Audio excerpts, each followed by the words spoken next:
Okay, so here's the problem. How do I take round timber like this and safely cut it with a chainsaw? If it's on the ground, the only way to grip it is to put your foot on it. And that is a recipe for disaster because it can slide and your saw can hit the ground and blunt the blade. But fortunately, we have a simple solution.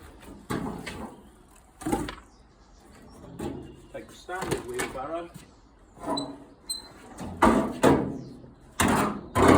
it upside down, and this forms a perfect sawhorse.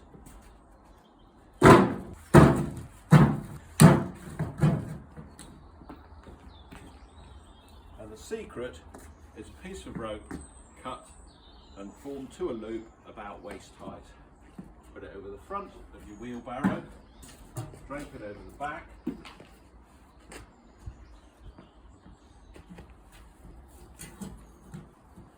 put your foot in it, pull it back so that it's secure, and then